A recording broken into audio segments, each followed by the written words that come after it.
न हो साथ कोई अकेले बढ़ो तुम, सफलता तुम्हारे कदम चूम ले।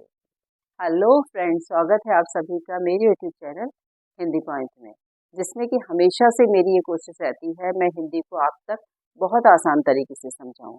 जो आज मैं चैप्टर लेके आई हूँ क्लास 10 सीबीएसई बोर्ड का, वो चैप्टर है माता का आंचल। माता का आंचल, इसके बारे में संपूर्ण जानकारी दूंगी। और इससे पहले इसके बारे में थोड़ा सा जान लेते हैं कि ये माता का आंचल कहाँ से आया, किस पार्ट से लिया गया, कहाँ से आया। तो माता का आंचल देहाती दुनिया नामक एक उपन्यास से लिया गया है।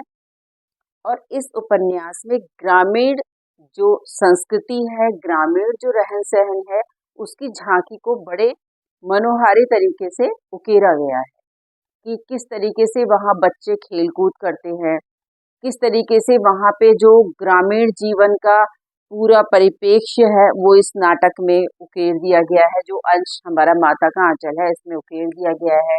और इसमें एक चीज दिखाई गई है कि बालक चाहे कितना भी अपने पिता के साथ खेले, लेकिन अंततः वो माता के आंचल में ही आकर के अपने आप को सुरक्षित महसूस करता है।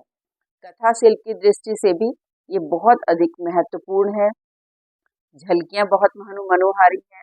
तो ये थोड़ा सा इंट्रो मैंने दिया आपको पाठ के बारे में, और अब मैं शुरू करने वाली हूँ भोलानाथ का आंचल पाठ को। तो उसके लिए जो लोग चैनल पर बने हुए हैं वो लोग चैनल पर बने ही रहें, पूरे वीडियो को देखें। और जो लोग चैनल पे नए हैं वो चैनल को लाइक कर ले, सब्सक्राइब कर ले और बेल आइकन को जरूर प्रेस कर ले, क्योंकि फ्रेंड्स बोर्ड में जब ये चैप्टर आएगा तब आपको कंफ्यूजन वाली स्थिति बिल्कुल नहीं रहेगी। ये मैं आपको एश्योर कराती हूँ। इस तरीके से तैयारी करा दूंगी कि कोई प्रॉब्लम नहीं आएगी, चाहे वो आपका कोई प्रश्न आए या फिर आपसे इससे संबंधित किसी भी तरीके का कोई पैरा दे दे, उसके बारे में आपसे पूछा जाए तो आप लिख पाएंगे। तो चलिए शुरू करते हैं। माता का आंचल। माता का आंचल, जैसे कि मैंने बताया कि अगर मैं चाहूँ तो मैं एक साथ पूरी समरी सुना सकती हूँ, मुझे बहुत कम टाइम लगेगा, लेकिन मैं ये कोशिश करती हूँ पॉइंट के हिसाब से समझाऊं। लाइक कि मैंने अगर एक पॉइंट समझाया, उस पॉइंट के हिसाब से आप अपने क्वेश्चन ओन बनाएं, लिखें, देखिए कौन कौन से क्वेश्चन बन रहे हैं। फिर वो चाहे वन वर्ड में हो या एमसीक्यूज में हो, हार्डली मैटर, कोई फर्क नहीं पड़ता। तो इसीलिए मैं हेडिंग के हिसाब से बनाती हूँ। देखते हैं पहली वाली हेडिंग में मैंने क्या लिखा है और क्या मैं कहना चाह रही हूँ। अच्छा, राइट चीज और मैं बताना चाहूंगी, इसको लिखा है शिव पूजन सहाय ने।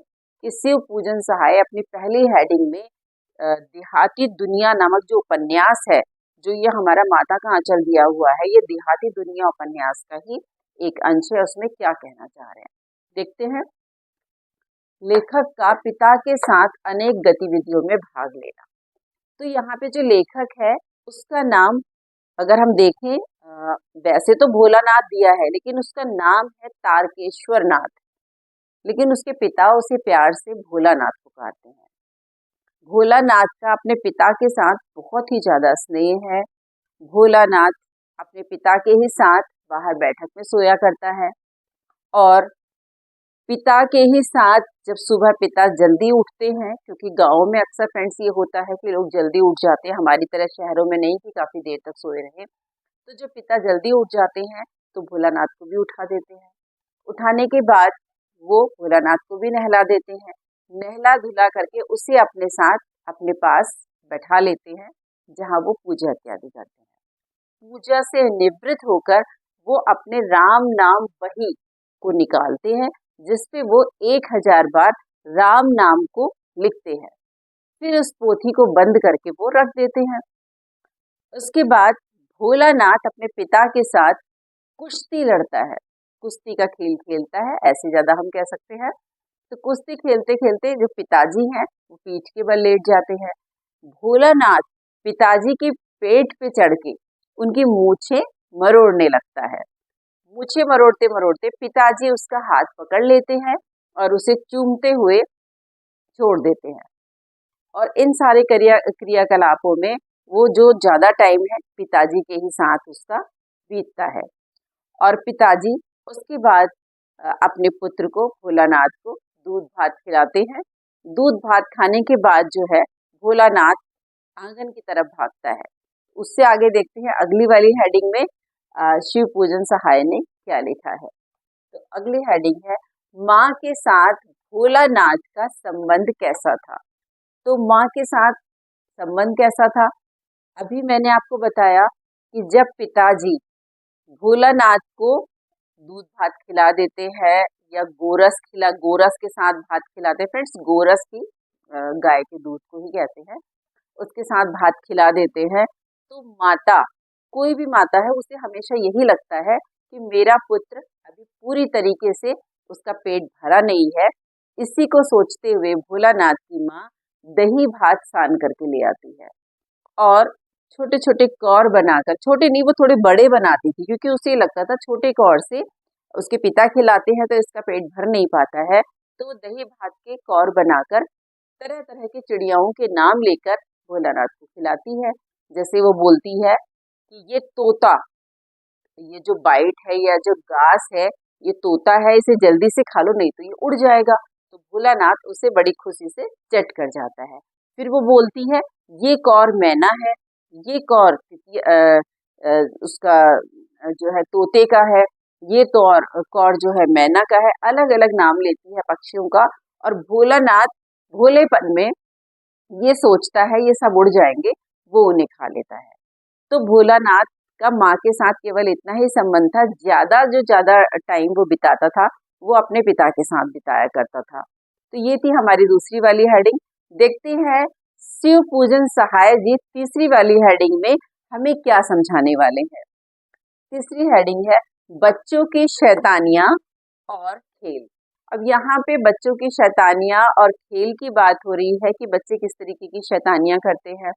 तो बच्चे भोलानाथ के घर के आंगन में आ जाते हैं, सारे बच्चे इकट्ठे हो जाते हैं और उसके आंगन में बने हुए चबूतरे पर भोलानाथ के पिता की जो नहाने की चौकी थी उसको एक साइड में रख देते हैं और उस चौकी पर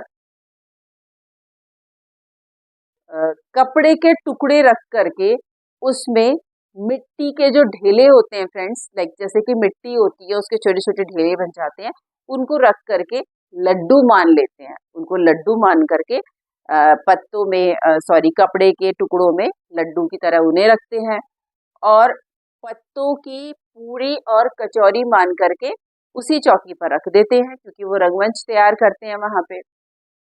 उसके बाद वो गीली मिट्टी की जलेबियां बनाकर वहां पे रख देते हैं। फिर घड़े, जो एक घड़ा टूटा हुआ होता है उसके टुकड़ों को बताशे की तरह यूज करके वो भी रख देते हैं। इस तरह से वो अपना बाजार लगाते हैं और जब वो खेल खेल के उनका मन भर जाता है तो उस खेल को छोड़ करके फिर वो एक घरौंदा बनाना शुरू करते हैं। घरौंदे से मेरा मतलब है कि एक छोटा सा घर बनाने लगते हैं। तो घर कैसे बनाते हैं? घर के लिए वो सबसे पहले मिट्टी से घर की दीवारें बनाते हैं, मतलब धूल से, मिट्टी नहीं, धूल से घर की दीवारें बनाते हैं। दातून, जिससे कि दांत साफ होता है, उससे वो घर के खंभे बनाते हैं और दिया सलाई यानी माचिस से वो घर के किवाड़ और पेटियां बनाते हैं। और ये सब बना करके इसके बाद जब उनका मन इससे भी भर जाता है तो फिर वो अपने घर पे ही एक बारात का जुलूस निकालते हैं। और बारात का जुलूस निकालने पर जब बारात वापस आ जाती है तो वापस आ जाने पर जब उनके पिताजी भोलानाथ के आते हैं और आकर के बहुरिया यानी बहू का मुंह देखना चाहते हैं तो सारे बच्चे उस घरौंदे को तोड़ करके भाग जाते हैं, क्योंकि वो शर्मा जाते हैं पिताजी को देख करके। तो फ्रेंड्स, ये वाली हेडिंग में हमने समझा ये चीज और इससे संबंधित प्रश्न आप साथ के साथ बनाते जाइएगा। तो ऐसा कभी भी नहीं हो सकता कि बोर्ड के एग्जाम में ये वाला चैप्टर आए और आप उसके आंसर न कर पाए। चलिए देखते हैं शिव पूजन सहाय अपनी अगली हेडिंग में हमें क्या समझाने का प्रयास कर रहे हैं। फिर है बच्चों द्वारा गुरु मूसन तिवारी को चिढ़ाना। अब एक बार जब आम का सीजन होता है, खेतों में बहुत आम लगे हुए होते हैं, तो कभी कभी आपने फ्रेंड्स देखा होगा कि जब आम का सीजन होता है अक्सर आंधी आती ही आती है, बारिश भी आती है।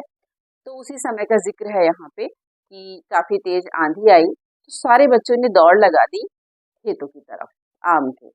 और वहां जाकर के चुन चुन करके आम इकट्ठे किए और जो घुले हुए आम थे, मीन्स जो पके हुए आम थे, उन्हें खाने लगे।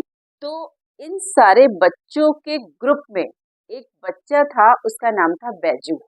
वो बहुत ज्यादा ढीठ बच्चा था। तभी सामने से उन्हें मूसन तिवारी नामक जो उनके अध्यापक थे, टीचर थे, वो आते हुए दिखाई दिए। अब उनको देखना था कि बैजू ने बोला कि बुढ़वा बेईमान मांगे करेले का चोखा। यहाँ पे उसने चिढ़ाया अपने अध्यापक को कि बुढ़वा बेईमान मांगे करेले का चोखा।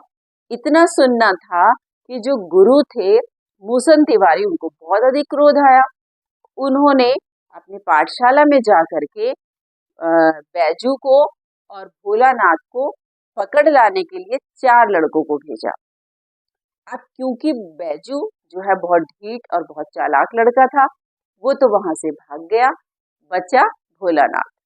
उसको पकड़ करके बच्चे जो है वो ले जाते हैं मूसन तिवारी के पास। तो मूसन तिवारी बुलाते हैं भोलानाथ के पिताजी को। भोलानाथ के पिताजी आकर जल्दी से अपने पुत्र भोलानाथ को अपनी गोदी में ले लेते हैं और मास्टर मूसन तिवारी की बहुत मिन्नतें करके अपने बेटे को वहां से ले जाते हैं। अब भोलानाथ पहले तो रो रहा था, लेकिन रोते रोते जब उसे अपनी मित्र मंडली दिखाई देती है, मीन्स कि उसे अपने दोस्त खेलते हुए दिखाई देते हैं, तो वो रोना धोना भूल करके उन मित्रों के साथ लग जाता है।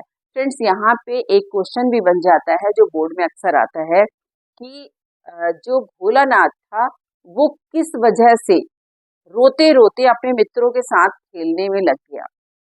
क्योंकि ये प्रश्न अक्सर आता है, तो बच्चा जो है वो अपने मित्रों को देखकर उनकी तरफ आकर्षित होता ही होता है। तो इसीलिए भोलानाथ भी अपने मित्रों के साथ खेलने के लिए चला गया था।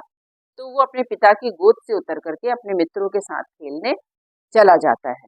तो यहाँ पे हमारी ये वाली हेडिंग कंप्लीट हुई। देखते हैं शिव पूजन सहाय ने अपनी अगली हेडिंग में हमें क्या समझाने का प्रयास किया है। अगली हेडिंग है भोलानाथ और सांप का तमाशा। अब भोलानाथ जब अपने मित्रों के साथ पुनः खेलने में लग जाता है, तो वो और उसके मित्र एक बिल में पानी डालने लगते हैं। अब पानी डालते डालते और कुछ तो नहीं होता, वहां से एक सांप निकल आता है। सांप को देखना था कि सभी बच्चे वहां से सरपट दौड़ भागे। इसी दौड़ भाग में जो भोलानाथ था उसको भी काफी चोटें आई, उसका शरीर लहूलुहान हो गया। भोलानाथ भागता भागता अपने घर गया। तब उसने देखा कि उसके पिताजी बाहर बैठक में बैठे हुए हुक्का गुड़गुड़ा रहे हैं और उन्होंने कई बार भोलानाथ को आवाज भी दी, लेकिन भोलानाथ बिल्कुल भी नहीं रुका और दौड़ता हुआ माता के आंचल में समा गया। और माता ने भी जब देखा कि उसके पुत्र की हालत ऐसी है, तो उसने जल्दी से हल्दी को पीसा और उसके जख्मों पर लगा दिया।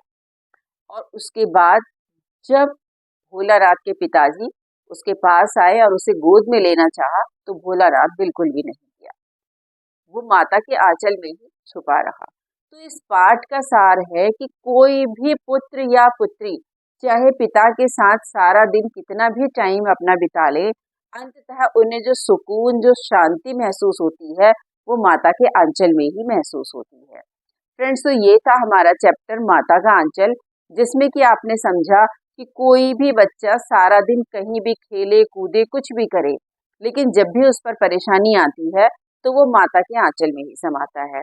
और शुरू में ही जब मैंने आपको चैप्टर का इंट्रो दिया था, तो मैंने आपको बताया था कि ये देहाती उपन्यास का ही एक अंश है, जिसके बारे में मैंने आपको पूरी जानकारी दी। फ्रेंड्स, इसमें बहुत सारे क्वेश्चन बन जाएंगे और एक आध पैरा भी इसमें से आ जाता है। उस पैरा का अर्थ आपको लिखना होता है। उसका अर्थ आप तब लिख पाएंगे जब आप मेरी वीडियो को कंटिन्यूअसली देखेंगे। एक नहीं, दो नहीं, कई बार देखिए इस वीडियो को, तो सारा क्लियर हो जाएगा।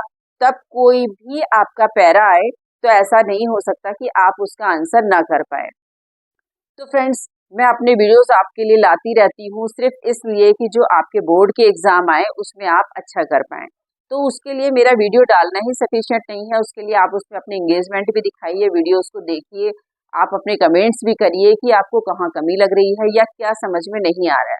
तो मैं उसी के अकॉर्डिंग आपके लिए अपनी वीडियोस लेकर के आऊँगी। तो फ्रेंड्स, आज का वीडियो आपको कैसा लगा कमेंट सेक्शन में जाकर के ज़रूर बताइएगा। भोलानाथ से संबंधित कुछ भी आपकी क्वेरी है, कुछ जानना चाहते हैं तो कमेंट सेक्शन में ज़रूर बताइएगा। और हाँ, चैनल को लाइक सब्सक्राइब तो आप करेंगे ही, अपने फ्रेंड्स के साथ इसको ज़रूर शेयर करें। जो आपके खास फ्रेंड्स हैं, नहीं देख पा रहे वीडियो मेरा, तो उन तक पहुँचाएँ और उन लोगों को भी बोले कि इस चैनल पर आ कर के इतनी तो मैं आपको जो है एक तरीके से ये एश्योर कराती हूँ कि कभी भी ऐसा नहीं होगा कि कोई भी टॉपिक आ जाए और आप उसका आंसर न कर पाएँ। तो इसी तरीके की हर तरीके की जानकारी के लिए आप मेरे साथ जुड़े रहिए, बने रहिए। तो आप करिए वीडियो एंजॉय और मैं चलती हूँ अपनी अगली वीडियो की तैयारी के लिए। तब तक के लिए जय हिंद, जय भारत।